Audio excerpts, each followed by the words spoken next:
want to share with you the first shmooze I ever gave in Aish. Must be like close to 40 years ago.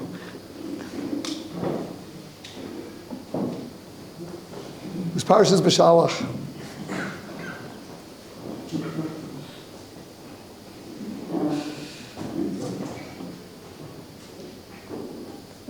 It was about the word Beshalach. The Medrash asks, Beshalach Paro. There's a significance to our being sent out of Egypt by Paro. Paro let us go, Beshalach. He sent us.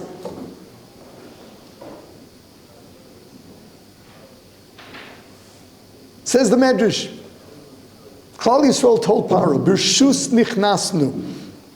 We entered Egypt with your permission. We are not leaving without your permission.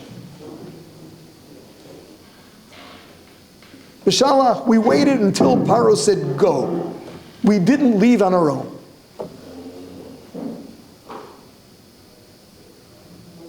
Interesting Medrash. We entered Mitzrayim, of course. We came to the country. We came with permission. But then we were enslaved, tortured. We're not leaving until you give us permission to leave.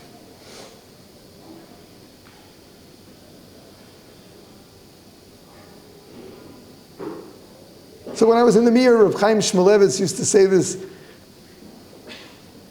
was something we never really fully grasped, although we did learn to live with it. And he said the Torah teaches us derech eretz.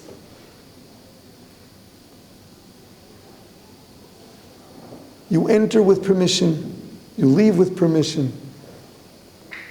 You don't leave without permission. But what do you mean? You were tortured. You don't leave without permission. This was way beyond anything we could understand. But Reb Chaim taught us about this thing called derech eretz, where the things you do that are part of being a human being. And he had standards.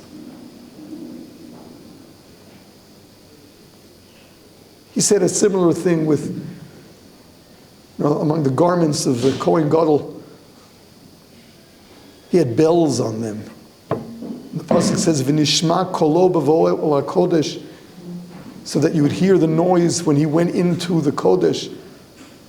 But you have to hear the noise. Reb Chaim said, it's derech eretz. You walk into a place, you knock first, even if it's your own house. And then he added, even if no one's home.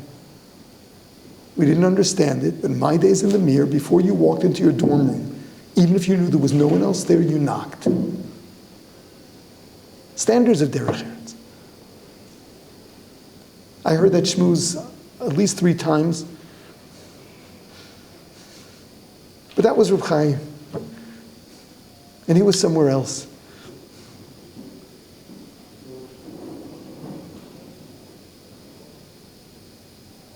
But we're not like that. So when I read the Medrash, I can't read that into the Medrash.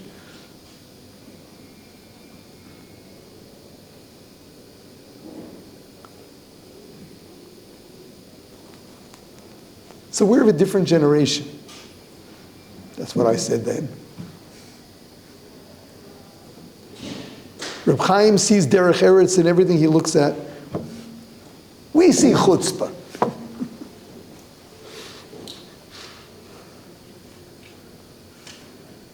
I could just imagine Klal Yisrael telling Paro. This was after Makas Bechoros, every firstborn in Egypt died. Ein bayis asher ein sham meis. There wasn't a home without death. And Klal Yisrael tells Paro, we're not leaving till you give us permission.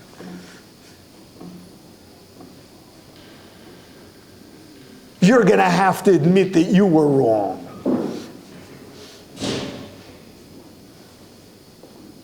We're not leaving until you say, I was wrong, you go. Now, why was that necessary? I mean, go. No.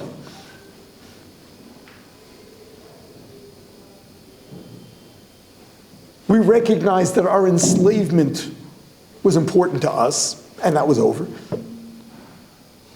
But Moshe Rabbeinu had taught us that it was also necessary for Paro. He's got to learn the truth. He's got to stop calling himself the God who created the Nile. He's got to admit that Hashem exists and we are his people. And until that is accomplished, we are not leaving.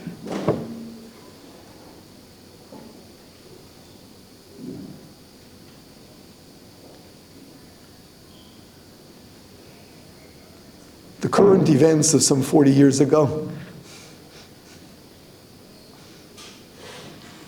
was a man named, then he was Anatoly Sharansky. Today he goes by Natan. He was a prisoner of Zion back in the Iron Curtain in the Soviet Union. He was arrested like so many others because he applied for a visa to go to Israel. He was imprisoned in Chesterpol. His description of what his prison cell looked like. He couldn't stand up in it because it was too short. He couldn't lie down in it because it was too narrow. It was just torture. He was made an offer. Sign a confession that you were a foreign agent spying on us, and we will release you immediately. He refused to sign. He remained there. So there was a whole discussion. There's a whole discussion. You're imprisoned in a country where in those days your life was on the line. They give you an opportunity to go. So confess that you spied. Big deal. Who cares? Just stay alive. Get out of there.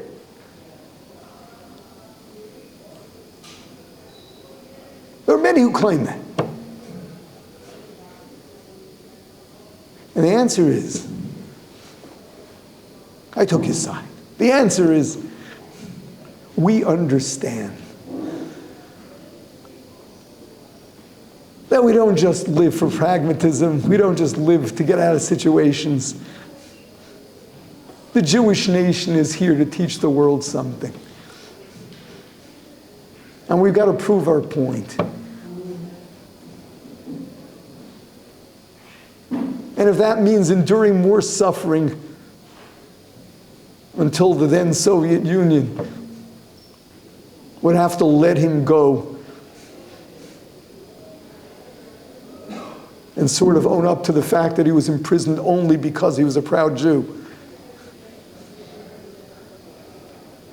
then that's what you got to do.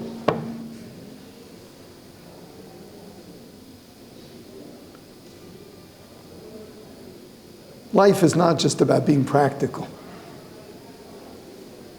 Everything's for a reason.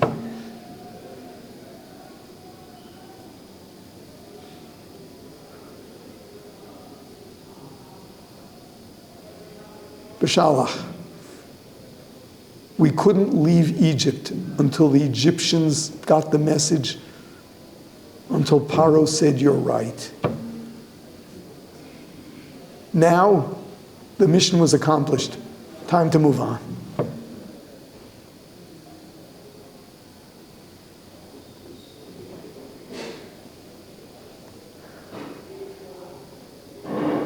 The world's full of being practical. People look for how to be comfortable. Not only that, they create philosophies around their desire for physical and emotional comfort. The Jew lives by principle. And we're willing to suffer for that. And everything's for a reason. Every situation we're put in is for a reason.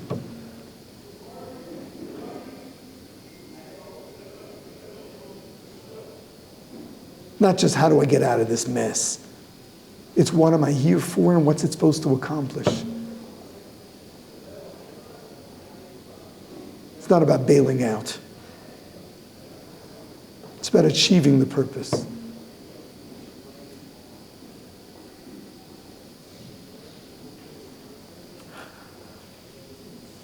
You know, we have a role in the world among all of mankind.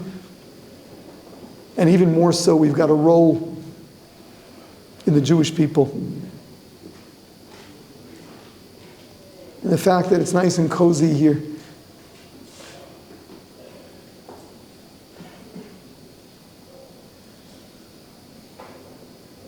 So great. You're in a society of like-minded people.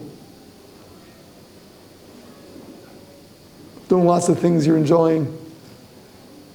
It's not enough.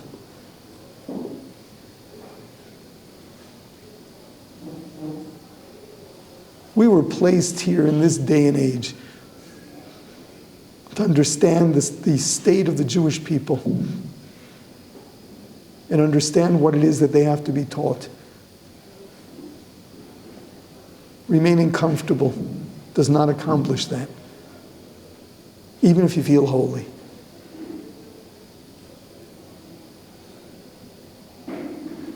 Guys, grow, learn, become great,